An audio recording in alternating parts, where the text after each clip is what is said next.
What's going on, guys? It's Soga coming back with another video. Today's video is more of a discussion type of video revolving around Paladins, so it's gonna be a little different from what I originally post. But specifically, this video is more about the flank Koga. So I have 3 individual topics I want to discuss today. The first topic being Koga's talents, and the second one will be where Koga stands in the flank tier. And thirdly, we will talk about the Koga changes I would like to see. So Koga's talents, let's begin with a refresher what they are. Koga's talents are pretty dull except for Adrenaline Junkie, which as it states, generate 1 energy for every 80 damage done with your submachine guns. As a Koga main who's been playing for a maximum of 4 years, I ever rarely pick up Blood Reaper or Dragon Fangs, as it's utterly useless in my opinion. I'm pretty sure Koga mains could relate to this when I say Skewer Koga is useless, only good for spamming a tank or to finish off a low target. So if you want to play Koga, I highly recommend Adrenaline Junkie as it's a better option. Alright, moving on to our second topic, Koga's place in the flank tier list. So I'm sure all Koga and non-Koga mains can agree that he's in a pretty tough spot right now.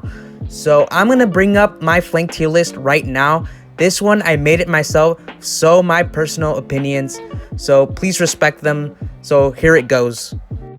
As you can see, Koga is in the weak tier for a very good reason. Ever since the Koga nerf, he's performed poorly in terms of playing him. Unlike the flanks above him, Koga is highly dependent on healers for survival and just overall pockets.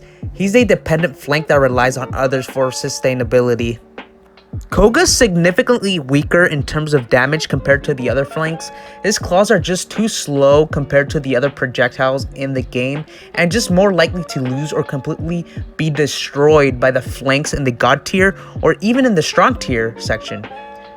Ever rarely will you see a Koga player, as it's just not a common first pick, at least in terms of playing ranked or in any competitive scene.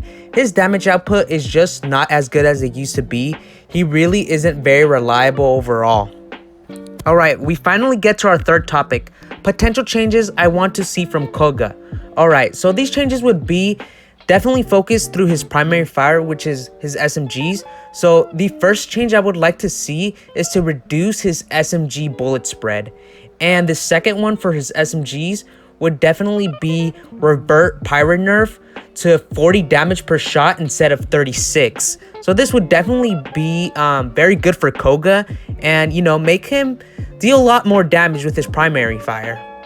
And the second change I would like to see is to decrease the Hellkite claw range to 100 units, reduce the projectile speed, and change the scaling of claw life rip to 4% per point, 20 total. I think the claws are certainly spammy, so there should be a change to balance it out, definitely. My main focus, however, would be the SMGs for Koga, which, like I've said, definitely need to be changed from 36 to 40 damage. Comparing this to Rom's primary damage is just better than Koga, considering damage output in primary fire. It's kind of embarrassing that a tank is doing more direct damage than a flank. I mean, in the basis of Paladins, it is a flank that is supposed to do more damage than the average tank.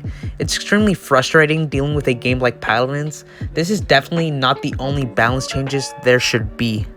But still, it's insane how Rom's primary weapon is just way better than Koga's weapon. Like, it's extremely unacceptable. Like, the flank is supposed to have a very good weapon, superior weapons, even sometimes, but it's not like that at all. It's very unfortunate seeing champions like this who are extremely weak and definitely need a rework. Of course, despite Koga's weak stance, I've come to love playing him and he's become my favorite flank to play as. Koga, of course, is not the only one who requires attention discussing balance changes. There's many other issues in the game. So this is going to be the conclusion of the video, guys. Please consider subscribing if you want more Paladins videos like this or discussions.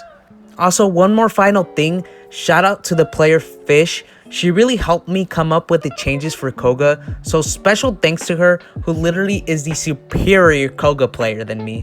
So I really hope this video was informative. Please share your comments down below on your thoughts. Have a good day or night.